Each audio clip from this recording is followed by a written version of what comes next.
ہتھیار ڈالنے اور شکست قبول کرنے کے بعد خیبر کے یہودیوں نے آپس میں صلاح مشورہ کر کے آن حضرت کی خدمت میں ایک وفد بھیجا۔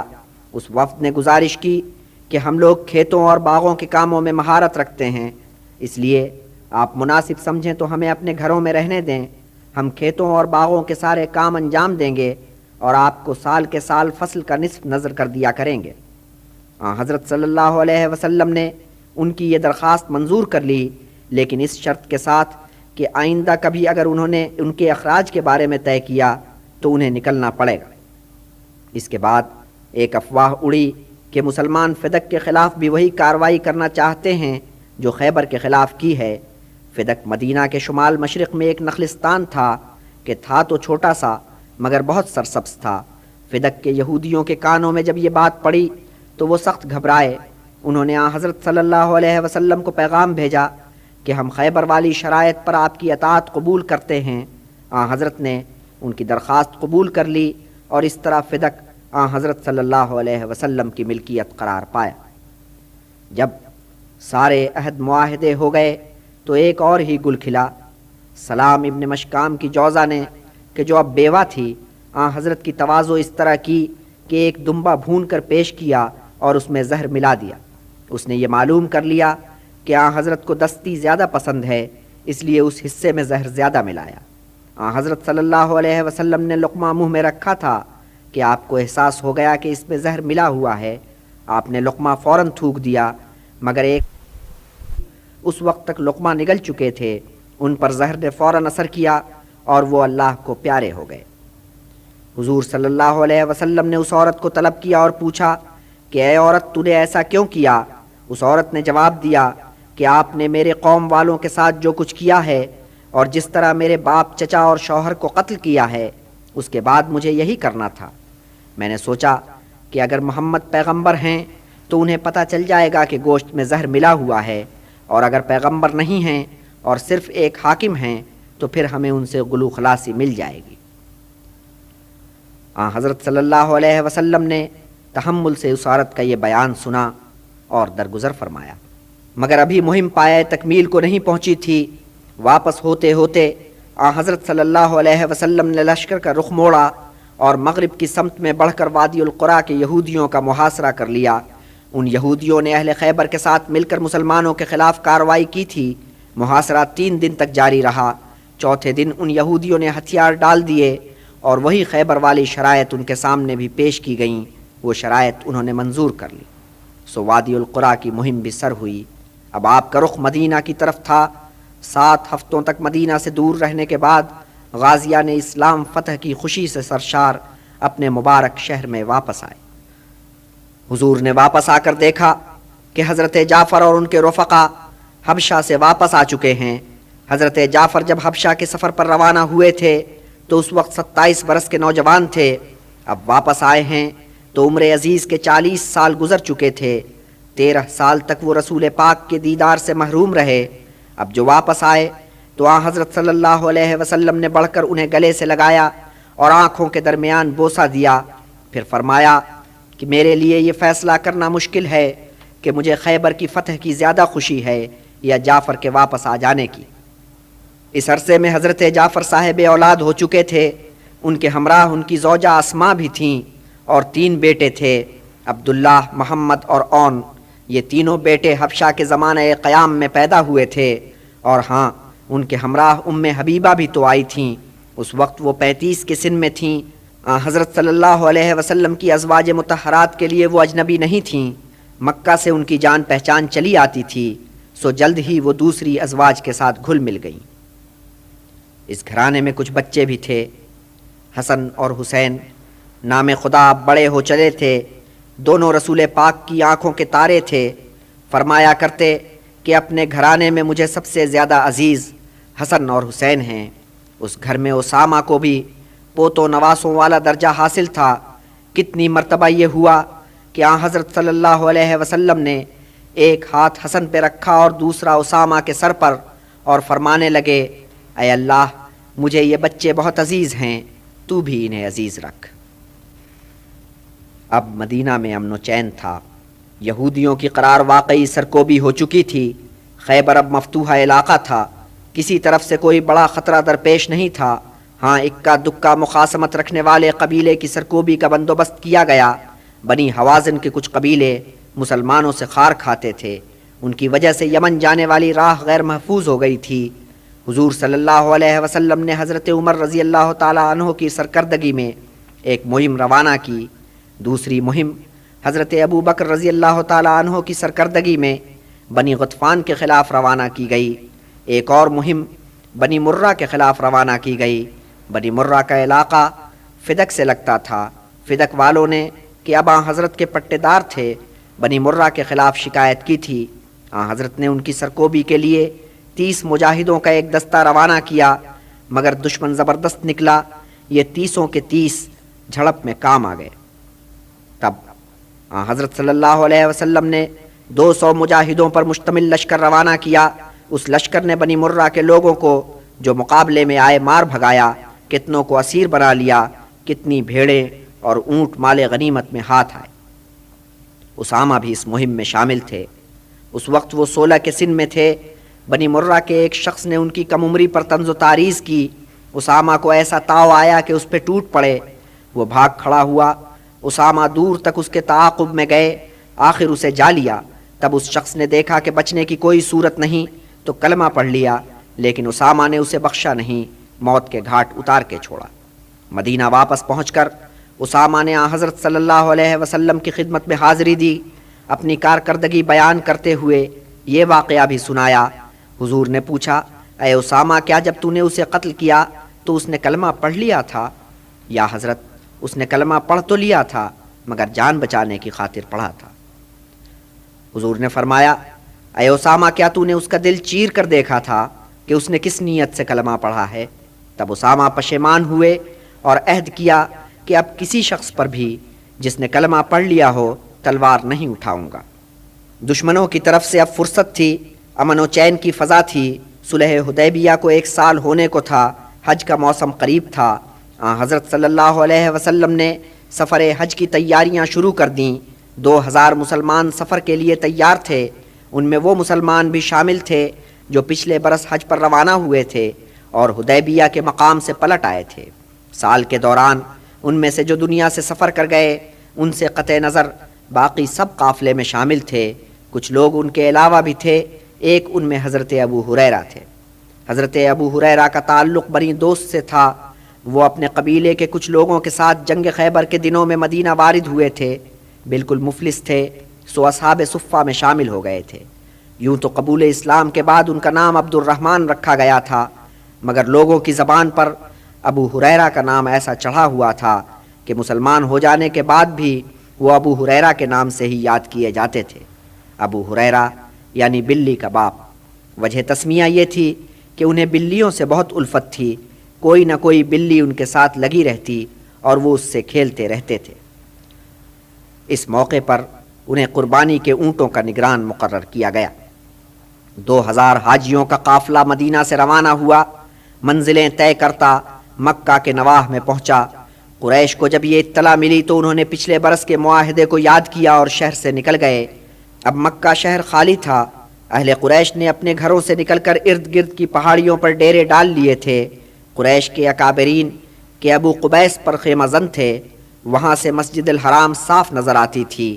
اچانک انہیں دور سے آوازیں آنی شروع ہوئیں۔ ان کے کان کھڑے ہوئے، کان لگا کر سننے لگے کہ یہ کیسی آوازیں ہیں۔ لبیک اللہم لبیک، وہی پرانی آواز جو حج کے ہنگام صدیوں سے اس فضا میں گونج رہی تھی۔ اے میرے معبود، میں تیرے حضور حاضر ہوں۔ آوازیں اب صاف سنائی دے رہی تھیں اور ایک جلوس بڑھتا چلا آ رہا تھا۔ حاجیوں کی ایک لمبی قطار، سر برہنہ، بدن پر ایک سفید لتا۔ آگے آگے رسول اپنی اونٹنی قصوہ پہ سوار تھے۔ عبداللہ ابن رواحہ رضی اللہ تعالیٰ عنہ اونٹنی کی مہار پکڑے چل رہے تھے، باقی کوئی پا پیادہ، کوئی ناقہ سوار۔ اس شان سے یہ جلوس مکہ میں داخل ہوا، رخ اس کا کعبے کی سمت تھا۔ حضرت صلی اللہ علیہ وسلم نے مسجد الحرام کے سامنے پہنچ کر چادر کو جو اوڑھے ہوئے تھے اس طرح درست کیا کہ ایک طرف سے اپنے بائیں کندھے پہ ڈال کر اور دوسری طرف سے داہنی بغل کے نیچے سے گزار کر اپنے مبارک جسم پر ڈال لی اور اپنا دایاں بازو باہر نکال لیا۔ دوسرے اصحاب نے بھی آپ کی تقلید میں اپنی اپنی چادر اسی طور درست کی۔ تب حضور صلی اللہ علیہ وسلم اسی طرح اپنی اونٹنی پر سوار خانہ کعبہ کے جنوب مشرقی گوشے میں پہنچے اور احترام سے سنگ اسود کو مس کیا۔ پھر آپ نے 7 مرتبہ حرم کا طواف کیا۔ اس کے بعد آپ کوہ صفا کے دامن میں تشریف لے گئے اور صفا اور مروہ کے درمیان 7 پھیرے کیے۔ یہ پھیرے آپ نے کوہ مروہ کے قریب جا کر تمام کیے۔ یہاں آپ نے ایک اونٹ کی قربانی دی اور اس کے بعد سر پر استرا پھروایا۔ تب آپ مسجد الحرام کی طرف واپس آئے۔ اب آپ خانہ کعبہ میں داخل ہونے کی نیت رکھتے تھے، مگر آپ نے دیکھا کہ دروازے میں تالا پڑا ہوا ہے۔ کلید کعبہ بنی عبدالدار کے کسی شخص کے پاس تھی۔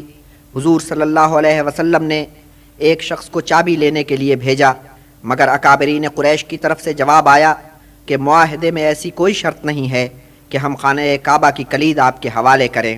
معاہدے کے مطابق آپ کو صرف حج کا فریضہ ادا کرنا ہے۔ حج کا فریضہ ادا کرنے کے لیے خانہ کعبہ میں داخل ہونا ضروری نہیں ہے۔ سو مسلمان خانہ کعبہ میں داخل ہونے کی سعادت سے محروم رہے، مگر جب دوسرا پہر چڑھا اور سورج اپنی بلندیوں پر پہنچا تو حضرت نے حضرت بلال سے کہا، اے بلال، خانہ کعبہ کی چھت پر چڑھو اور اذان دو۔ اور حضرت بلال رضی اللہ تعالیٰ عنہ نے خانہ کعبہ کی چھت پر چڑھ کر اذان دی اور ان کی بلند آواز پوری وادی مکہ میں گونج گئی اور پہاڑوں کی چوٹیوں تک گئی۔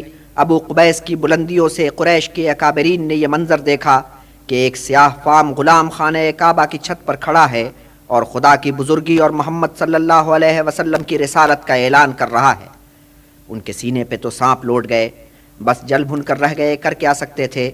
اب انہیں احساس ہوا کہ جس صلح نامہ کو وہ اپنی جیت سمجھ رہے تھے وہ تو مسلمانوں کے حق میں گیا ہے۔ اس خالی ہو جانے والے شہر میں حاجیوں نے 3 دن بسر کیے۔ حضور کا ڈیرا مسجد الحرام میں تھا۔ مکہ کے جو لوگ مسلمان ہو چکے تھے وہ رات کے اوقات میں چھپ کر یہاں پہنچتے اور مسلمانوں سے معانقہ کرتے۔ حضرت عباس رضی اللہ تعالیٰ عنہ تو علی اعلان مسلمان ہو چکے تھے، اور اب وہ دن دہاڑے ڈنکے کے چوٹ پہاڑی سے اتر کر حضرت کے خیمے میں پہنچتے۔ ان 3 دنوں میں ان کا زیادہ وقت مسلمانوں کے درمیان ان سے ملنے جلنے میں ہی صرف ہوا۔ اور یہ انہی دنوں کی بات ہے کہ انہوں نے اپنی زوجہ کی بہن میمونہ کے لیے حضور کا رشتہ مانگا۔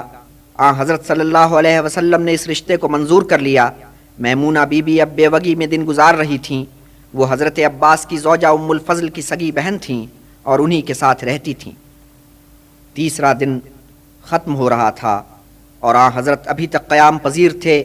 یہ دیکھ کر سہیل اور حویتب پہاڑی سے اترے اور ان کی خدمت میں پہنچے اور بہت روکھے لہجے میں کہنے لگے کہ تم لوگوں کی میعاد پوری ہو چکی ہے، اب تم یہاں سے رخصت ہو جاؤ۔ حضور نے فرمایا، اے عزیزو، اگر حرج نہ ہو تو ہم تھوڑا وقت یہاں اور گزار لیں، میں اپنی شادی کی رسم کر لوں اور آپ لوگوں کے لیے دعوت ولیمہ کا بھی اہتمام ہو۔ سہیل نے کہا، ہمیں تمہاری دعوت کی کوئی خواہش نہیں ہے، بس تم رخصت ہو جاؤ، تیسری رات ختم ہو چکی ہے، معاہدے کی روح سے تم پر لازم آتا ہے کہ فوراً یہاں سے نکل جاؤ۔ اس وقت حضرت سعد ابن عبادہ رضی اللہ تعالیٰ عنہ اور چند دوسرے انصار حضرت کی خدمت میں موجود تھے۔ ان دونوں قریشیوں کی ترش روئی پر انہیں بہت غصہ آیا۔ سعد ابن عبادہ تو بپھر پڑے، مگر حضرت نے انہیں تحمل سے کام لینے کی نصیحت کی۔ فرمایا کہ اے سعد، یہ عزیز اس وقت ہمارے خیمے میں آئے ہوئے ہیں، کوئی ایسا کلمہ منہ سے نکالنا مناسب نہیں جس سے تمہارے حسن اخلاق پہ داغ آئے۔ پھر آپ نے ہدایت فرمائی کہ رات ہوتے ہوتے سب حجاج شہر سے نکل چلے۔ اپنے ملازم ابو رافع کو رکنے کی ہدایت کی۔ انہیں یہ ذمہ داری سونپی گئی کہ بی بی میمونہ کو اپنے ساتھ لے کر آئیں۔ یہ ذمہ داری انہوں نے پوری کی اور مکہ سے چند میل دور ایک مقام پر شادی کی رسم ادا ہوئی۔ اور اب خالد کی داستان یوں ہے کہ ویسے تو مسلمانوں کے خلاف احد اور خندق کی لڑائیوں میں وہ پیش رہے تھے، لیکن اب اس جوان کا طور بدل چکا تھا۔ حضرت صلی اللہ علیہ وسلم کے قیام مکہ کے دوران قریش کے سب اکابر کوہ ابو قبیس میں جمع تھے، مگر 2 شخص وہاں سے غائب تھے، خالد اور عمر۔ کسی دوسری پہاڑی کے کسی خیمے ڈیرے میں بھی ان کا پتہ نہیں پایا گیا۔ دونوں حضور کی آمد سے خاصے دن پہلے شہر سے کنارہ کر گئے تھے۔ دونوں نے فیصلہ تو ایک ہی کیا تھا، لیکن دونوں کے ہاں اس فیصلے کے اسباب الگ الگ تھے۔ دونوں نے اپنے اپنے طور پر ایک ہی فیصلہ کیا تھا۔ دونوں کو احساس تھا کہ حدیبیہ کا صلح نامہ رسول اللہ صلی اللہ علیہ وسلم کی اخلاقی فتح ہے، اور یہ کہ مکہ میں ان کے داخلے کے بعد قریش اس قابل نہیں رہیں گے کہ پھر ان کے خلاف کوئی مزاحمتی مہم چلا سکیں۔ مگر عمرو کے ہاں اسلام سے بغض و عناد پھر بھی جوں کا توں موجود رہا۔ ادھر خالد کے ہاں پچھلے کئی برس سے ایک تذبذب کا عالم چلا آتا تھا۔ احد اور خندق کے مارکوں میں وہ پیش تھے، مگر انہی مارکوں سے وہ جوان یہ احساس لے کر پھرا کہ رسول کے خلاف یہ ساری سفارائی لا حاصل ہے، آخر میں فتح انہیں ہی نصیب ہونی ہے۔ ایک تو یہ احساس، پھر کچھ اور اسباب بھی پیدا ہو گئے۔ ان کے چھوٹے بھائی ولید نے مرنے سے پہلے جو رقعہ لکھا تھا ان پر یہ کھلا کہ رسول پاک نے کئی مرتبہ ان کے بارے میں ولید سے پوچھا تھا اور کہا تھا کہ اگر وہ عزیز اپنی شجاعت کا جوہر اسلام کے پلڑے میں ڈال دے تو یہ اس کے حق میں اچھا ہوگا۔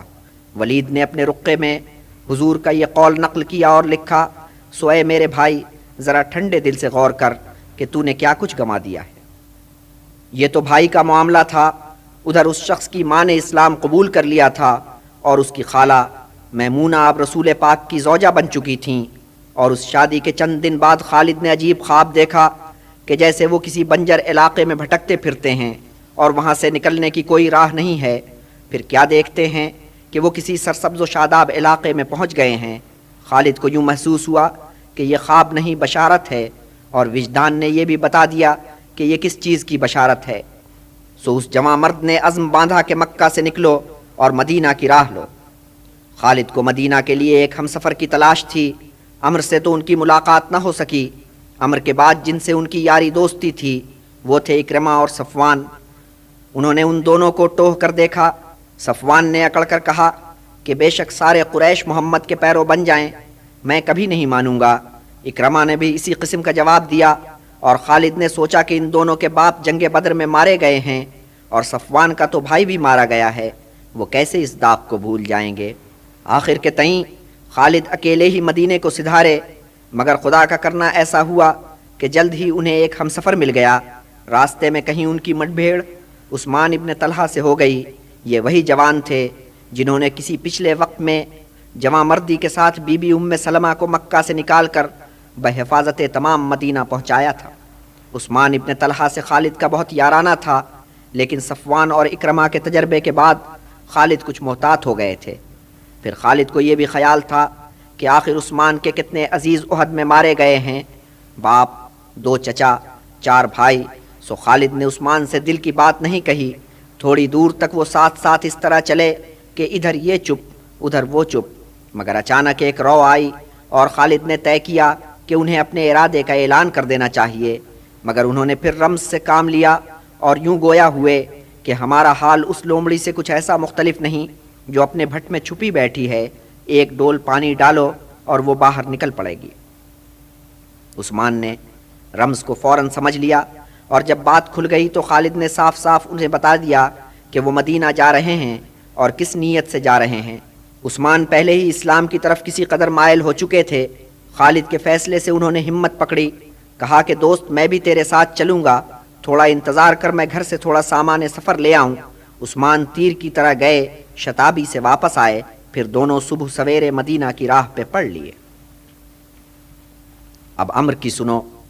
خیالات تو اس کے وہی تھے جو صفوان اور اکرمہ کے تھے، مگر یہ کہ وہ کوتاہ اندیش تھے، یہ دوربین۔ اسے اس پورے علاقے پر اسلام کا غلبہ صاف نظر آ رہا تھا۔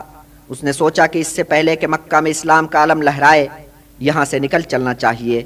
چند ساتھیوں کو جمع کیا اور حبشہ کی طرف نکل گیا۔ وہاں اس نے دربار تک رسائی حاصل کی اور شاہ نجاشی کو تحفے نظر کیے۔ ویسے تو عمرو میں سیاسی سوجھ بوجھ بہت تھی، لیکن اس موقع پر ایک چوک ہو گئی۔ سمجھا کہ اس نے نجاشی کو شیشے میں اتار لیا ہے اور اب اس سے سیاسی پناہ کی درخواست کر دینی چاہیے۔ یہ درخواست کرتے ہوئے اس نے حضور کی شان میں کچھ نازیبا کلمات کہے۔ اس پر شاہ نجاشی بھڑک اٹھا۔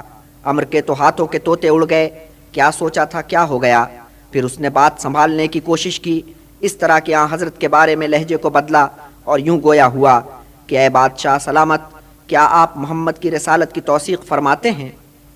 نجاشی نے کہا، میں خدا کو حاضر و ناظر جان کر گواہی دیتا ہوں کہ محمد خدا کے رسول ہیں۔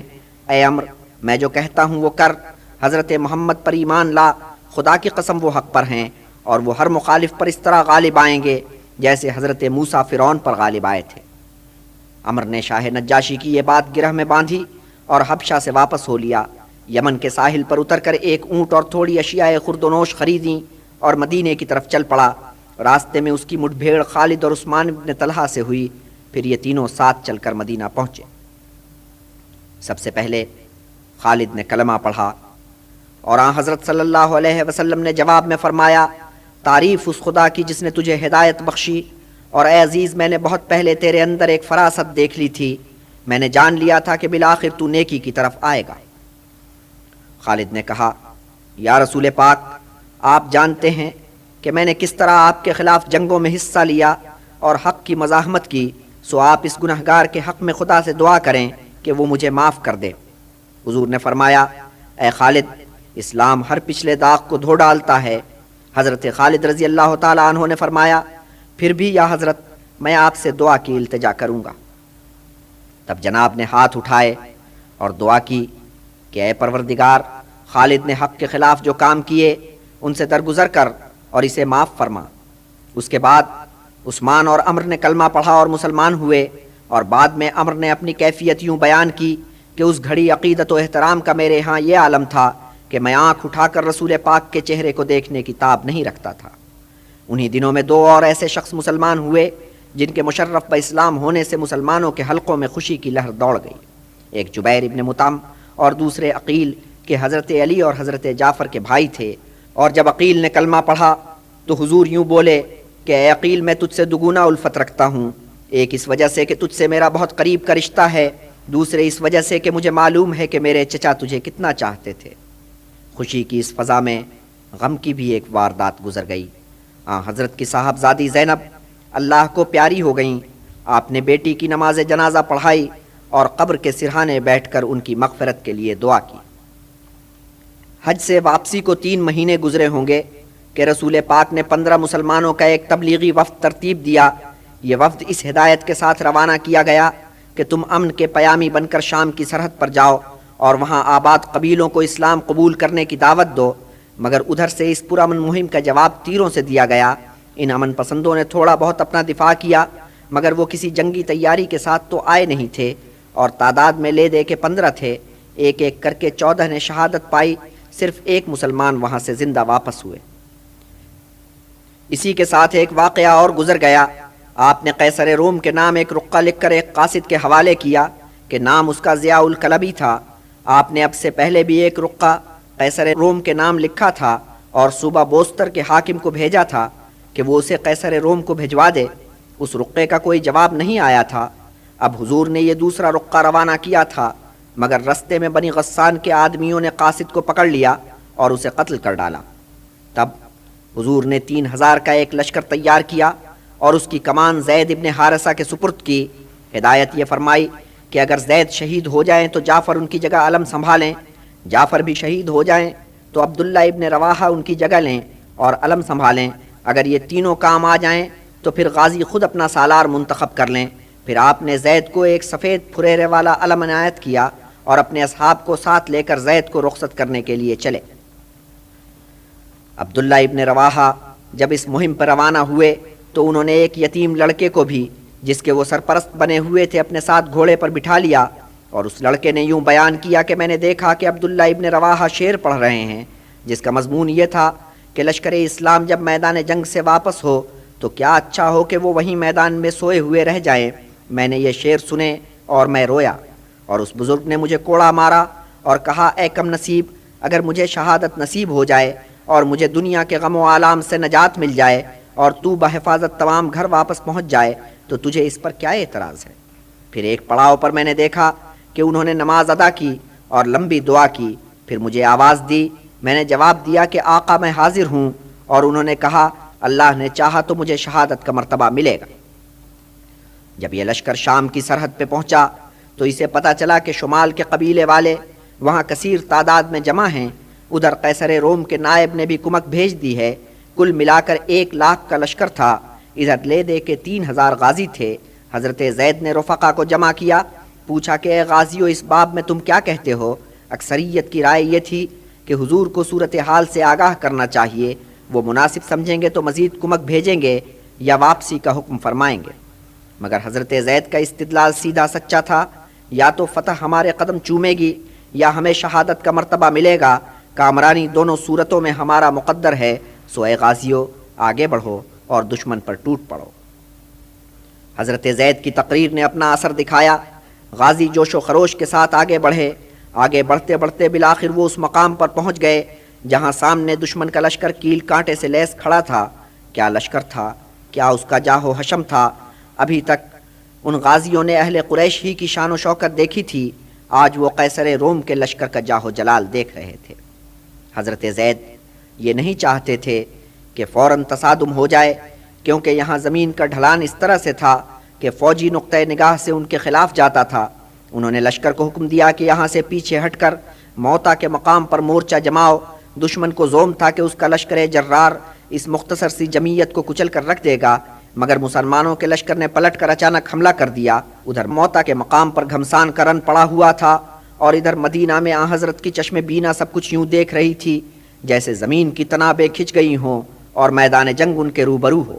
آپ نے دیکھا کہ زید سفید پرچم لیے شمشیر بکف آگے بڑھ رہے ہیں، زخم پہ زخم کھا رہے ہیں اور بڑھ بڑھ کر حملے کر رہے ہیں، لڑتے لڑتے گر پڑتے ہیں۔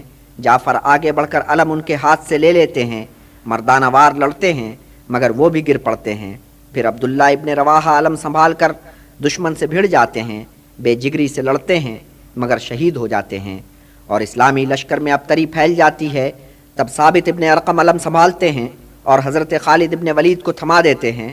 حضرت خالد پہلے معذرت کرتے اور کہتے ہیں کہ آپ علم برداری کے زیادہ اہل ہیں، مگر ثابت کہتے ہیں کہ اے مرد مجاہد، علم کو سنبھال اور آگے بڑھ، میں نے تو تجھے دینے ہی کے لیے علم اٹھایا تھا۔ تب حضرت خالد علم سنبھالتے ہیں، لشکر کی کمان اپنے ہاتھ میں لیتے ہیں اور نئے سرے سے سفارائی کرتے ہیں۔ اس خوبی سے لشکر کو لڑاتے ہیں کہ دشمن کے لشکر کی پیش قدمی رک جاتی ہے۔ حضرت خالد رضی اللہ تعالیٰ عنہ یہ کمال دکھاتے ہیں کہ پورے لشکر کو دشمن کے ٹڈی دل لشکر کی زد سے بچا لے جاتے ہیں، اور 3 قائدین سے قطع نظر صرف 5 غازی مارکے میں کام آتے ہیں۔ حضرت صلی اللہ علیہ وسلم یہ سارا منظر چشم بینا سے دیکھتے ہیں اور فرماتے ہیں، اب اس جوان مرد نے علم سنبھالا ہے جو اللہ کی تلوار ہے، اور اب اللہ نے ان کے بچاؤ کی راہ پیدا کر دی ہے۔ حضرت صلی اللہ علیہ وسلم جنگ کا احوال بیان کر رہے تھے اور آپ کی آنکھوں سے آنسو جاری تھے کہ رخسار مبارک تربتر ہو گئے تھے۔ نماز کا وقت آیا تو آپ نے نماز پڑھائی اور اس کے بعد مسجد سے اٹھ گئے۔ آپ کا یہ طور چلا آتا تھا کہ نماز کے بعد نمازیوں کے مجمع سے خطاب کیا کرتے تھے، مگر آج ظہر سے عشاء تک ہر نماز کے وقت آپ نے نماز پڑھائی اور خطاب کیے بغیر مسجد سے اٹھ گئے۔ حضور مسجد سے نکلے اور حضرت جعفر کے گھر پہنچے۔ فرمایا کہ اے اسما، جعفر کے فرزندوں کو میرے پاس لا۔ بی بی اسما نے دیکھا کہ رسول پاک کے چہرے پر ملال کے آثار ہیں، ان کا ماتھا ٹھنکا۔ تینوں بیٹوں کو آپ کے سامنے لا کھڑا کیا۔ رسول پاک نے بچوں کو پیار کیا، پیار کرتے کرتے آپ کی آنکھ پھر بھر آئی، پھر آپ نے گریہ فرمایا۔ تب بی بی اسما نے استفسار کیا کہ یا رسول اللہ، میرے ماں باپ آپ پر سے قربان ہوں، آپ نے کس باعث گریہ فرمایا؟ کیا خدا نخواستہ جعفر اور ان کے رفقا کے بارے میں کوئی بری خبر آئی ہے؟ فرمایا حضور نے، ہاں اے اسما یہی بات ہے، آج انہوں نے شہادت پائی۔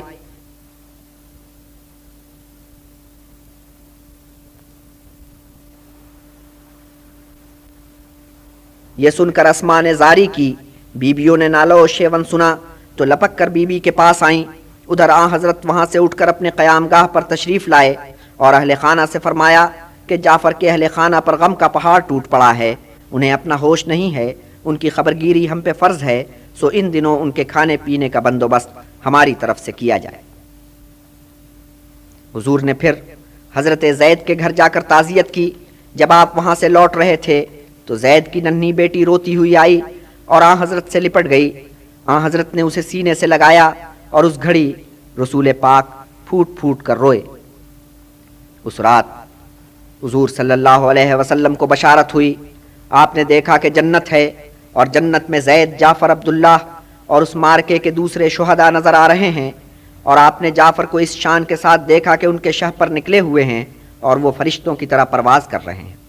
واضح ہو کہ حضرت جعفر رضی اللہ تعالیٰ عنہ نے اس مارکے میں اس طور جان دی کہ پہلے ان کا ایک بازو قلم ہوا تب انہوں نے علم دوسرے ہاتھ میں لیا، مگر دشمن نے وار کیا اور ان کا دوسرا بازو بھی کٹ گیا، اور اب آن حضرت نے ان کے بازوؤں کی جگہ شہپر دیکھے، اور تب سے حضرت جعفر کو جعفر طیار کہا جانے لگا۔ اور اس بشارت کے بعد جب آن حضرت صبح سویرے مسجد میں تشریف فرما ہوئے تو اصحاب نے دیکھا کہ چہرے پر اب غم کی گھٹا نہیں ہے۔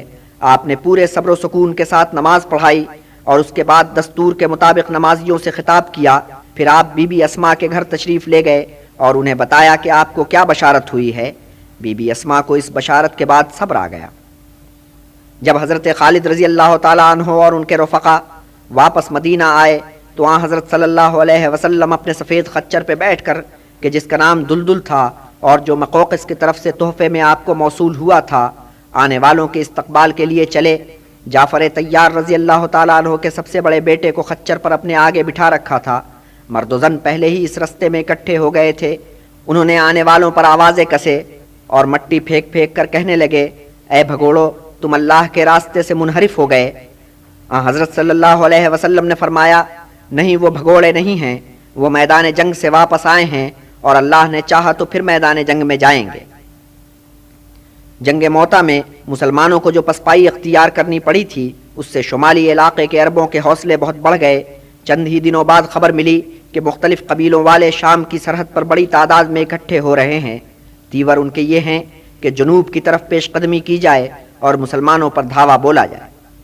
حضرت صلی اللہ علیہ وسلم نے عمر کو 300 کے ایک لشکر کا سالار بنا کر ان کی سرکوبی کے لیے روانہ کیا۔ حضرت عمر رضی اللہ تعالیٰ عنہ نے وہاں پہنچ کر یہ دیکھا کہ قبائلیوں کا لشکر اس اندازے سے جو مدینہ میں لگایا گیا تھا کہیں زیادہ ہے۔ انہوں نے مدینہ کی طرف قاصد دوڑایا اور تازہ کمک کا تقاضا کیا۔ حضرت صلی اللہ علیہ وسلم نے حضرت ابو عبیدہ کو 200 مجاہدوں کی کمک کے ساتھ روانہ کیا اور رخصت کرتے ہوئے ہدایت کی کہ اے ابو عبیدہ، دونوں لشکروں میں اختلاف پیدا مت ہونے دینا۔ وہاں پہنچنے پر اختلاف کی صورت تو پیدا ہو گئی تھی۔ ابو عبیدہ حضرت صلی اللہ علیہ وسلم کے قریبی صحابیوں میں سے تھے اور ہر غزوے میں شریک رہے تھے۔ لشکر کا سالار انہیں ہونا چاہیے تھا، مگر عمر نے کہا کہ اے ابو عبیدہ، تم جو لشکر لے کر آئے ہو اس کی حیثیت اضافی ہے، لشکر کا سالار تو میں ہوں۔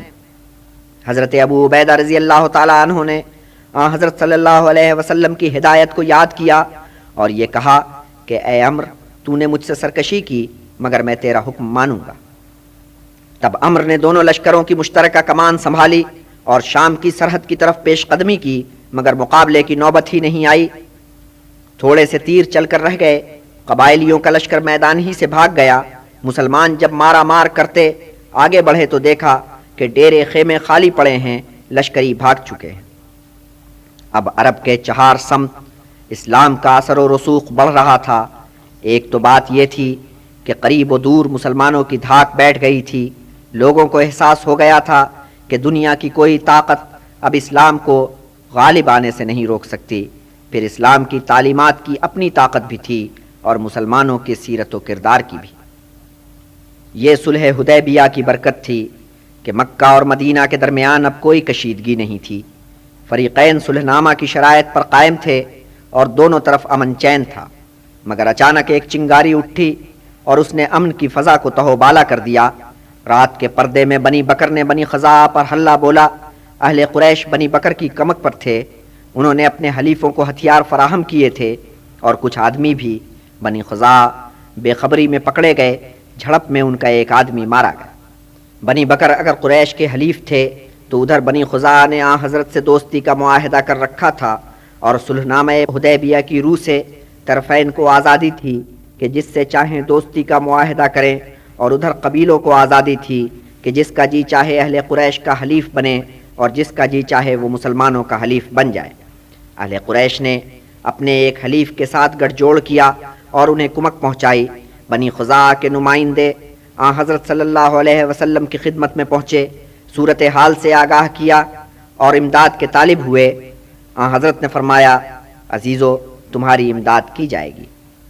اہل قریش جب اپنی کارستانی کر چکے تب انہیں احساس ہوا کہ ان کی اس حرکت کے مضمرات کیا ہیں۔ انہوں نے ابو سفیان کو مدینہ کی طرف دوڑایا کہ جاؤ اور رسول اگر برہم ہیں تو ان کو کسی طور مناؤ۔ ابو سفیان مدینہ پہنچا تو دیکھا کہ حضرت کے مزاج میں برہمی ہے۔ حضرت سے وہ یوں مخاطب ہوا کہ اے محمد، صلح حدیبیہ کے وقت میں موجود نہیں تھا، آؤ اب ہم اس معاہدے کی زیادہ مستحکم بنیادوں پر تجدید کریں اور اس کی میعاد میں اضافہ کریں۔ حضرت صلی اللہ علیہ وسلم نے فرمایا کہ ہم صلح نامے کی شرائط پر عمل پیرا ہیں، جتنی مدت کے لیے یہ صلح نامہ ہوا ہے اتنی مدت تک اسے نبھائیں گے، مگر ہم اس میں کسی ترمیم کے حق میں نہیں ہیں، نہ اس کی جگہ کوئی دوسرا معاہدہ ہمارے لیے قابل قبول ہوگا۔ ابو سفیان کو اس جواب نے بہت پریشان کیا۔ وہ سیدھا اپنی بیٹی ام حبیبہ کے پاس پہنچا جو اب ام المومنین کا مرتبہ رکھتی تھیں۔ باپ اپنی بیٹی سے 15 سال بعد مل رہا تھا، مگر اس ملاقات میں ہوا یہ کہ ابو سفیان اس گدے پہ بیٹھنے لگا تھا جس پر حضرت نشست فرماتے تھے۔ بی بی ام حبیبہ نے اپنے باپ کے نیچے سے وہ گدا گھسیٹ لیا اور الگ رکھ دیا۔ ابو سفیان نے چی بجبی ہو کر کہا، اے میری دختر عزیز، تو نے کیا سوچ کر یہ گدا میرے نیچے سے سرکایا؟ کیا میں اس گدے پر بیٹھنے کے لائق نہیں، یا یہ گدا میرے شایان نشان نہیں؟ ام المومنین حضرت ام حبیبہ رضی اللہ تعالی عنہا نے فرمایا، اے پدر بزرگوار، اصل میں اس گدے پر رسول پاک نشست فرماتے ہیں، اور میرے باپ آپ بت پرست ہیں، اس نسبت سے ناپاک ہیں۔ پھر تأمل کیا اور فرمایا، اے میرے پدر، آپ اہل قریش کے سردار ہیں، آخر کیا باعث ہے کہ ابھی تک آپ نے اسلام قبول نہیں کیا اور بدستور بتوں کی پرستش کیے جا رہے ہیں، ایسے بت جو نہ سنتے ہیں نہ دیکھتے ہیں؟ ابو سفیان نے کہا، اے دختر عزیز، مقام حیرت ہے کہ تو مجھ سے اجداد کے مسلک کو ترک کرنے کے لیے کہہ رہی ہے۔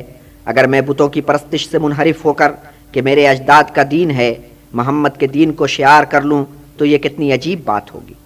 ابو سفیان نے یہ کہا اور اٹھ کھڑا ہوا۔ اسے اندازہ ہو گیا تھا کہ بیٹی اس کی کوئی مدد نہیں کر سکے گی۔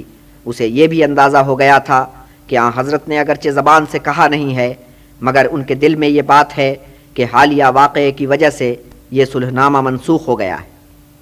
سو ابو سفیان نے بہت بھاگ دوڑ کی کہ کسی طرح صلح نامے کے تجدید کی صورت نکل آئے۔ حضرت ابو بکر کے پاس گیا اور مختلف اصحاب کے پاس گیا اور صلح نامے کی تجدید کے لیے ان کی خدمات حاصل کرنے کی کوشش کی۔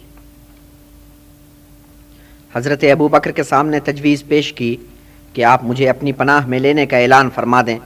حضرت ابو بکر صدیق رضی اللہ تعالیٰ عنہ نے جواب دیا کہ رسول پاک جسے پناہ دینا گوارا نہ کریں اسے میں کیوں کر پناہ دے سکتا ہوں۔ دوسرے اصحاب نے بھی اسی قسم کے جواب دیے۔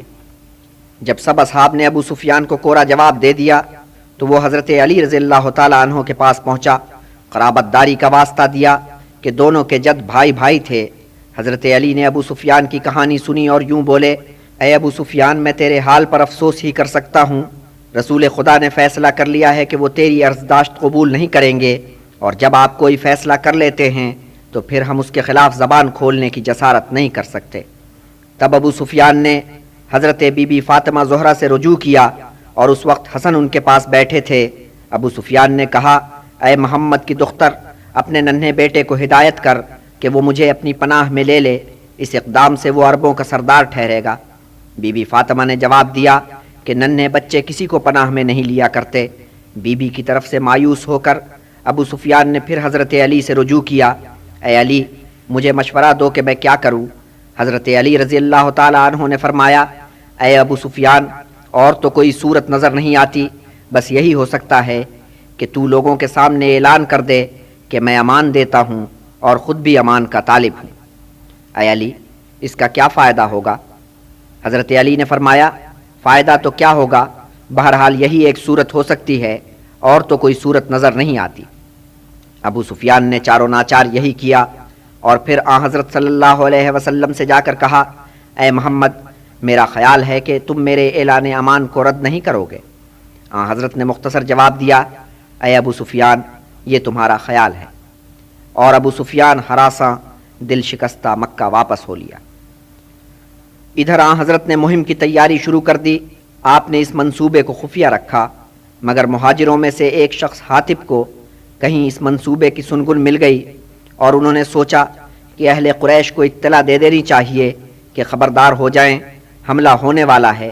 انہوں نے رقعہ لکھ کر ایک عورت کے سپرد کیا جو مکہ کے سفر پر روانہ ہو رہی تھی، اور اس نے اس رقعے کو اپنے بالوں میں چھپا رکھا تھا، مگر حضرت کو اپنے کشف سے یہ پتہ چل گیا، اور آپ نے حضرت علی اور حضرت زبیر ابن عوام رضوان اللہ تعالیٰ علیہ مجمعین کو ہدایت کی کہ فلاں فلاں عورت رقہ لے کر مکہ کی طرف چلی ہے، جا کر اسے پکڑ لو اور اس سے رقہ لے لو۔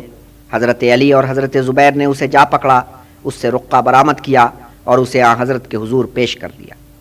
آن حضرت نے حاطب کو طلب کیا اور ان سے پوچھا کہ اے حاطب، تو نے ایسا کیوں کیا؟ حاطب نے کہا کہ یا رسول اللہ، میرے ایمان میں فرق نہیں آیا ہے، میں بحمد اللہ مسلمان ہوں، مگر صورت احوال یہ ہے کہ میرا خاندان مکہ میں ہے اور میں بے سہارا ہوں۔ میں نے سوچا کہ میرے اس اقدام سے اہل قریش کا سلوک میرے خاندان کے ساتھ نرم ہو جائے گا۔ حضرت عمر رضی اللہ تعالیٰ عنہ نے کہا یا رسول اللہ، یہ شخص منافق ہے، آپ اجازت دیں میں اس کا سر ابھی قلم کیے دیتا ہوں۔ حضور صلی اللہ علیہ وسلم رحمۃ للعالمین نے متانت سے جواب دیا، اے عمر، کیا تمہیں یاد نہیں کہ اصحاب بدر کے بارے میں اللہ کا یہ فرمان ہے کہ اے اصحاب بدر، تم جو چاہو کرو، میں نے تمہیں بخش دیا ہے۔ منصوبے کے پروان چڑھنے کا وقت آن پہنچا تھا۔ رسول پاک صلی اللہ علیہ وسلم نے ایسے تمام بدوی قبیلوں کے پاس جن پر اعتبار کیا جا سکتا تھا قاصد روانہ کیے۔ ان قاصدوں نے ان سب قبیلوں کو پیغام پہنچایا کہ رسول پاک تمہیں یاد کرتے ہیں، سو اگلے مہینے کے آغاز میں کہ رمضان کا مبارک مہینہ ہوگا تم مدینہ پہنچو۔ بدوؤں نے حکم کی تعمیل کی، قافلہ در قافلہ، قطار اندر قطار مدینہ پہنچے۔ آن حضرت صلی اللہ علیہ وسلم نے ان کی مدد سے ایک لشکر آراستہ کیا۔ مہاجرین اور انصار بھی گرم جوشی کے ساتھ اس میں شامل ہوئے۔ مہاجرین 700 کی تعداد میں تھے، ان میں 300 گھڑ سوار تھے۔ انصار کی تعداد 4000 تھی، ان کے ہمراہ 500 گھوڑے تھے۔ بدوؤں کے ساتھ مل کر یہ لشکر کم و بیش 10,000 کی تعداد تک پہنچ گیا۔ مدینہ نے اپنی تاریخ میں اتنا بڑا لشکر پہلے کب دیکھا تھا؟ اس لشکر کو کدھر جانا ہے، کس شہر پہ دھاوا بولنا ہے، یہ کسی کے علم میں نہیں تھا، بس چند قریبی اصحاب کو اعتماد میں لیا گیا تھا۔ کس شان سے یہ لشکر جرار مدینہ سے روانہ ہوا۔ گھڑ سوار ابھی سوار تھے، اونٹنی سوار اپنے اونٹوں پہ تھے اور ان کے ساتھ گھوڑے چل رہے تھے۔ یہ لشکر رواں دواں تھا کہ دیکھا کہ دوسری سمت سے حضرت عباس آ رہے ہیں، ان کی زوجہ ام الفضل اور ان کے دونوں بیٹے ان کے ہمراہ ہیں۔ اس بزرگ نے بالآخر یہ طے کیا کہ اب مکہ سے نکل چلنا چاہیے اور مدینہ میں جا کر بسنا چاہیے۔ حضرت صلی اللہ علیہ وسلم نے انہیں مہم میں شامل ہونے کی دعوت دی۔ انہوں نے ہنسی خوشی یہ دعوت قبول کی۔ ام المومنین میمونہ رضی اللہ تعالی عنہا کہ اس سفر میں رسول پاک صلی اللہ علیہ وسلم کے ہمراہ تھیں، اس پر بہت مطمئن و مسرور ہوئی۔ ام المومنین ام سلمہ بھی اس سفر میں حضرت کے ہمراہ تھیں، اور ایک منزل پر انہیں پیغام ملا کہ اہل قریش سے 2 افراد یہاں موجود ہیں اور آپ کی خدمت میں حاضر ہونے کے خواستگار ہیں۔ ان میں ایک تو عبداللہ تھا، ان کا سوتیلا بھائی، کہ دونوں ایک باپ کی اولاد تھے، مگر ماں اس کی حضرت کی خالہ عاتقہ تھیں۔ دوسرا شخص شاعر ابو سفیان تھا کہ حضرت کے بڑے تایا حارث کی اولاد تھا اور جس نے حلیمہ بی بی کا دودھ بھی پیا تھا۔ یہ دونوں حضرت سے کسی زمانے میں قرب رکھتے تھے، مگر نزول وحی کے بعد دونوں آپ کے مخالف بن گئے۔ اب وہ معافی کے طلبگار تھے اور بی بی ام سلمہ کے پاس آئے تھے کہ وہ حضرت صلی اللہ علیہ وسلم سے ان کی سفارش کریں۔ ام المومنین رضی اللہ تعالی عنہا حضرت کی خدمت میں پہنچیں اور بولیں، یا رسول اللہ، آپ کی زوجہ کا بھائی اور آپ کی خالہ کا بیٹا آیا ہے، اس کے ساتھ آپ کے تائے کا بیٹا آیا ہے جو آپ کا دودھ شریک بھائی بھی۔ حضور نے فرمایا، اے ام سلمہ، ان سے ملنے کا مجھے حکم نہیں، میری پھوپھی کے بیٹے نے مکہ میں میرے خلاف کیا کچھ نہیں کہا، جہاں تک میرے تائے کے بیٹے کا معاملہ ہے اس نے تو میری توہین کی ہے۔ اور حضرت صلی اللہ علیہ وسلم کے اس بیان کا پس منظر یہ تھا کہ ابو سفیان نے آپ کے خلاف ہجویہ شعر لکھے تھے اور ان میں آپ پر طنز و تمسخر کیا تھا۔ ابو سفیان ابن حارث تب یوں گویا ہوا، رسول اللہ اگر مجھے شرف باریابی نہ بخشیں گے تو میں اپنے بیٹے کو لے کر صحراؤں میں نکل جاؤں گا اور وہیں بھوکا پیاسا مر رہوں گا۔ بی بی ام سلمہ رضی اللہ تعالی عنہا نے جب یہ بات آپ کے گوش گزار کی تو پھر آپ نرم پڑے، اپنے خیمے میں دونوں کو شرف باریابی بخشا اور دونوں نے آپ کے حضور کلمہ پڑھا اور مسلمان ہو گئے۔ کوچ جاری تھا کہ راہ میں ایک کتیا نظر آئی جس نے بچے جنے تھے اور وہ انہیں دودھ پلا رہی تھی۔ حضور کو اندیشہ ہوا کہ کتیا اور اس کے بچے لشکر کی جھپٹ میں آ کر کہیں روندے نہ جائیں، سو آپ نے ایک لشکری کو ہدایت کی کہ تم یہاں کھڑے ہو کر کتیا اور اس کے بچوں کی حفاظت کرو جب تک پورا لشکر نہ گزر جائے، تم یہاں سے ہلنا مت۔ ایک منزل پر بنی سلیم 900 گھڑ سواروں کے لشکر کے ساتھ آن حضرت کی خدمت میں پہنچے۔ ترجمان یوں عرض پرداز ہوا کہ یا رسول اللہ، آپ نے ہمیں ریاکار اور منافق جانا، ہم آپ کے قرابت داروں میں ہیں، ہم آپ کی خدمت میں حاضر ہو گئے ہیں، آپ ہمیں آزمائیں تو صحیح۔ ہم وہ ہیں جو میدان جنگ میں ڈٹ کر مقابلہ کرتے ہیں، دشمن پر بڑھ کر وار کرتے ہیں، گھوڑے پر تن کر بیٹھتے ہیں۔ یہ لوگ اپنے پرچم بھی ساتھ لائے تھے، اگرچہ وہ جھنڈوں پر چڑھے ہوئے نہیں تھے، تو یوں بنی سلیم بھی لشکر میں شامل ہو گئے۔ سفر جاری تھا اور یہ رمضان کا مہینہ تھا، اور اب لشکر مکہ کے قریب پہنچ چکا تھا۔ حضرت صلی اللہ علیہ وسلم کی طرف سے ابتدائے سفر ہی میں یہ اعلان کر دیا گیا تھا کہ جو شخص روزہ رکھنا چاہتا ہے شوق سے روزہ رکھے، جو روزہ توڑنا چاہتا ہے بے شک توڑ دے۔ مگر خود حضرت صلی اللہ علیہ وسلم اور بہت سے دوسرے مسلمانوں نے متواتر روزے رکھے، مگر اب جب کہ منزل مقصود قریب تھی، آپ نے قطعی انداز میں روزہ توڑنے کا حکم فرمایا۔ آپ نے اپنے اس فرمان کی وضاحت کی اور فرمایا کہ اے مسلمانوں، باس میری اس ہدایت کا یہ ہے کہ تم میں دشمن سے مقابلے کی سخت پیدا ہو جائے۔ یہ آپ نے اس وقت خطاب فرمایا جب لشکر نے مر الظہر میں پڑاؤ ڈالا ہوا تھا اور مر الظہر سے مکہ 1 دن کی راہ تھی۔ تب لوگوں میں تجسس زیادہ ہوا، ہر ایک کو یہ کریت تھی کہ آخر کون سے دشمن سے مقابلہ درپیش ہے۔ حضرت کعب نے کہا، اچھا میں حضرت کی خدمت میں حاضری دیتا ہوں اور معلوم کر کے آتا ہوں۔ کعب رضی اللہ تعالیٰ عنہ حضرت کی خدمت میں پہنچ کر مؤدب ہو بیٹھے اور 4 شعر جو ابھی انہوں نے کہے تھے پڑھ کر سنائے۔ خلاصہ کلام یہ تھا کہ غازی اپنی تلواریں نیاموں سے باہر نکالنے کے لیے بےتاب ہیں۔ وہ پوچھتے ہیں کہ ہماری تلواریں کون سے دشمنوں کے سر قلم کریں گی، اور اگر تلواروں کے پاس زبان ہوتی تو وہ بھی یہی استفسار کرتی۔ حضرت صلی اللہ علیہ وسلم نے یہ شعر سنے اور تبسم فرمایا، جواب آپ نے کوئی نہیں دیا۔ کعب خاموش واپس چلے آئے۔ ادھر قریش اور بنی حوازن کے حلقوں میں کھلبلی پڑی ہوئی تھی۔ آخر ان تک بھی یہ خبر پہنچ ہی گئی کہ ایک لشکر جرار مدینہ سے چلا ہے اور رخ اس کا مکہ کی سمت ہے۔ بنی حوازن کا مسکن وہ پہاڑی علاقہ تھا جو صحرائے نجد کے انتہائی جنوب میں واقع تھا۔ طائف اسی علاقے میں ایک پہاڑی کے ڈھلان پہ واقع تھا۔ اہل طائف نے لشکر اسلام کے کوچ کی خبر سنی تو انہوں نے قبیلے والوں کی طرف جہاں جہاں وہ آباد تھے قاصد دوڑائے کہ ہوشیار، خبردار، مسلمانوں کا 10,000 کا لشکر مدینہ سے چلا ہے اور کوچ کرتا ہوا اس طرف آ رہا ہے۔ بنی حوازن کے جوان مردوں نے انگڑائی لی، اپنے اپنے قریوں سے نکلے اور طائف کے شمال میں مورچے جمانے لگے۔ ادھر اہل قریش کو دھڑکا لگا ہوا تھا۔ انہوں نے یہ سوچ کر دل کو سمجھانا چاہا کہ مسلمانوں کا رخ طائف کی طرف ہے، مگر ان کے دل میں ایک چور تھا کہ انہوں نے معاہدے کی خلاف ورزی کی ہے۔ اور پھر حضرت صلی اللہ علیہ وسلم نے معاہدے کی تجدید سے انکار کر دیا تھا۔ اس باعث انہیں وسوسے نے آ گھیرا تھا کہ کہیں اسلامی لشکر کا رخ انہی کی طرف تو نہیں ہے۔ ادھر حضرت صلی اللہ علیہ وسلم کو بھی یہ سنگن مل گئی تھی کہ قریش اس وقت ڈرے ہوئے ہیں۔ آپ نے انہیں ڈرانے کا ایک اور بندوبست کیا۔ آپ نے لشکریوں کو ہدایت کی کہ وہ دور دور تک پھیل جائیں، اور جب رات پڑے تو ہر لشکری ایک الاؤ روشن کرے۔ اور جب رات آئی تو مکہ کے بیرونی محلوں میں رہنے والوں نے دیکھا کہ دور تک الاؤ روشن ہیں کہ ان کی گنتی نہیں ہو سکتی۔ وہ دہل گئے، دوڑے دوڑے اندرون شہر گئے اور مکہ والوں کو بتایا کہ جتنا تم نے اندازہ کیا تھا مسلمانوں کا لشکر اس سے بہت زیادہ ہے۔ اکابرین قریش سخت پریشان ہوئے، آپس میں مشورہ کیا کہ اب کیا کرنا چاہیے۔ طے یہ ہوا کہ ابو سفیان ایک مرتبہ پھر رسول اللہ صلی اللہ علیہ وسلم سے مذاکرات کرے۔ ابو سفیان نے 2 اور شخصوں کو ساتھ لیا اور چلا مذاکرات کرنے۔ ان میں ایک تو بی بی خدیجہ کے بھتیجے حکیم ابن حرام تھے، جنہوں نے جنگ بدر کے وقت جنگ رکوانے کے لیے بہت بھاگ دوڑ کی تھی، اور ایک بزیل تھے جن کا تعلق بنی خزاعہ سے تھا اور جنہوں نے صلح حدیبیہ کے موقع پر حضرت صلی اللہ علیہ وسلم کی مدد کی تھی۔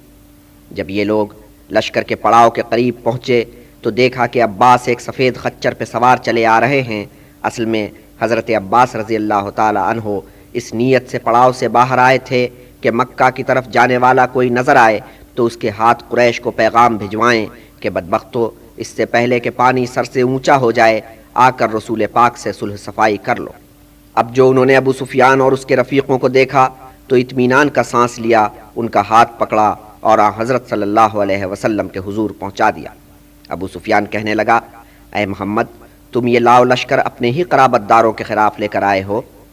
حضور نے فرمایا، اے ابو سفیان، خطا کار تم لوگ ہو، صلح نامہ حدیبیہ سے انحراف تم نے کیا، تم نے بنی کعب پر چڑھائی کی اور بیت اللہ کے تقدس کو صدمہ پہنچایا۔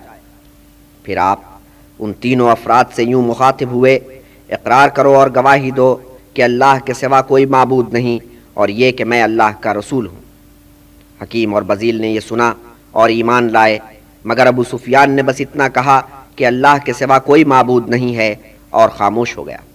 جب اس سے کہا گیا کہ رسالت کا بھی تو اقرار کرو، تو اس نے کہا، اے محمد، اس باب میں میرا ضمیر ابھی مطمئن نہیں ہوا ہے، میں مہلت کا طالب ہوں۔ تب حضرت صلی اللہ علیہ وسلم نے اپنے چچا عباس رضی اللہ تعالی عنہ سے کہا، اے چچا عباس، آپ اس بزرگ کو رات کی رات اپنے خیمے میں رکھیں۔ جب صبح چڑھی تو فضا میں اذان کی آواز گونجی، اس آواز نے ابو سفیان کو ہلا دیا۔ پوچھا، اے عباس، اس کا مطلب کیا ہے؟ اے ابو سفیان، یہ نماز کے لیے پکارا جا رہا ہے۔ اے عباس، شب و روز میں یہ لوگ کتنی مرتبہ نماز پڑھتے ہیں؟ 5 مرتبہ۔ خدا کی قسم یہ بہت زیادہ ہے۔ پھر ابو سفیان نے یہ دیکھا کہ رسول پاک وضو کر رہے ہیں اور مسلمان آپ پر ٹوٹے پڑ رہے ہیں کہ وضو کے پانی سے چلو 2 چلو ان کے حصے میں آ جائیں۔ اے ابو الفضل، ایسا عالم تو میں نے کبھی نہیں دیکھا تھا۔ اور حضرت عباس نے کہا، اے ابو سفیان، وائے ہو تجھ پر، تو ایمان کیوں نہیں لے آتا؟ ابو سفیان نے تأمل کیا اور کہا، اے عباس، مجھے محمد کے پاس لے چل۔ حضرت عباس رضی اللہ تعالیٰ عنہ اسے حضرت کے حضور لے گئے۔ تب ابو سفیان نے کلمہ پڑھا اور آپ کی رسالت کا اقرار کیا۔ حضرت عباس نے حضرت سے رازدارانہ کہا، اے رسول اللہ صلی اللہ علیہ وسلم، آپ کو تو علم ہے کہ یہ شخص اعزاز کا خواہاں رہتا ہے، سو کیا مذائقہ ہے کہ اسے تھوڑا سا نواز دیں؟ حضرت نے فرمایا، ضرور۔ اور پھر ابو سفیان سے مخاطب ہوئے، اے ابو سفیان، مکہ واپس جاؤ اور اہل قریش کو بتا دو کہ جو شخص ابو سفیان کے گھر میں پناہ لے گا اسے پناہ دی جائے گی، جو شخص اپنے گھر میں دروازہ بند کر کے بیٹھ جائے گا اسے بھی امان ملے گی، اور جب مسجد الحرام میں پہنچ جائے گا اس کے لیے بھی امان ہے۔ اسی ہنگام لشکر کوچ کے لیے تیار ہو چکا تھا، خیمے ڈیرے اونٹوں پر لد چکے تھے۔ حضرت صلی اللہ علیہ وسلم نے چچا عباس سے کہا، اے چچا، ابو سفیان کے ہمراہ آپ وادی کے نکڑ تک جائیں، وہاں اسے تھوڑی دیر روکے رہیں کہ وہ شخص اپنی آنکھوں سے ہمارے لشکر کو دیکھ لے، اس کے بعد اسے رخصت کرے۔ حضرت عباس ابو سفیان کو ہمراہ لے کر وادی کے نکڑ تک گئے، پھر وہاں ٹھٹک گئے۔ لشکر کا کوچ شروع ہو چکا تھا۔ رسالے ابو سفیان کے سامنے سے گزرنے لگے۔ ایک شہ سوار کو دور سے دیکھ کر ابو سفیان ٹھٹکے، غور سے دیکھا، پوچھا، اے عباس، یہ کون شخص ہے؟ اے ابو سفیان، یہ ولید کا بیٹا خالد۔ خالد؟ ابو سفیان حیران رہ گئے، اور جب خالد ابن ولید قریب سے گزرے تو انہوں نے 3 مرتبہ کہا، اللہ اکبر، اللہ اکبر، اللہ اکبر۔ اور ابو سفیان نے دیکھا کہ خالد کی سربراہی میں بنی سلیم کے شہ سوار رواں دواں ہیں۔ پھر دیکھا کہ ایک اور دستہ چلا آ رہا ہے، آگے آگے زبیر ہیں کہ زرد امامہ زیب سر ہے، اور ان کے پیچھے 500 مہاجر غازی چلے آ رہے ہیں۔ اور اس دستے نے ابو سفیان کے برابر سے گزرتے ہوئے اتنی زور سے نعرہ تکبیر بلند کیا کہ ساری فضا میں ایک تھرتھری دوڑ گئی۔ ایک رسالہ، پھر دوسرا رسالہ، پھر تیسرا رسالہ، رسالے گزرتے جا رہے تھے، اور ابو سفیان کی حیرانی اور پریشانی میں اضافہ ہوتا جا رہا تھا۔ اور سب سے آخر میں وہ رسالہ گزرا جو سب رسالوں سے برتر اور فائق تھا، مردان حق اور غازیان پرشکوہ، کہ ان میں کوئی انصار تھا، کوئی مہاجر تھا، رسول پاک کے جلوں میں چل رہے تھے، کیل کانٹے سے اس طرح لیس تھے کہ صرف ان کی آنکھیں نظر آ رہی تھیں۔ سعد ابن عبادہ نے علم اٹھایا ہوا تھا، وہ رسالے کے آگے آگے چل رہے تھے۔ ابو سفیان کے قریب سے گزرتے ہوئے انہوں نے کہا، اے ابو سفیان، آج خون کی ندیاں بہیں گی۔ حضرت سعد ابن عبادہ رضی اللہ تعالیٰ عنہ یہ کہتے ہوئے آگے گزر گئے۔ پھر حضرت رسول مقبول صلی اللہ علیہ وسلم کی سواری یہ بات بہاری آئی، آپ اپنی اونٹنی قصوہ پہ رونق افروز تھے۔ تب ابو سفیان نے پکار کر کہا، اے محمد، کیا یہ تمہارا حکم ہے کہ قریش کو تہہ تیغ کیا جائے؟ ویسے تو تم بہت رحم دل اور کشادہ قلب ہو۔ پھر اس نے بتایا کہ سعد ابن عبادہ نے کیا اعلان کیا ہے۔ تب حضرت صلی اللہ علیہ وسلم یوں گویا ہوئے، اے ابو سفیان، آج کا دن رحم اور کرم کا دن ہے، یہ وہ دن ہے کہ قریش کا رتبہ بلند ہوا ہے۔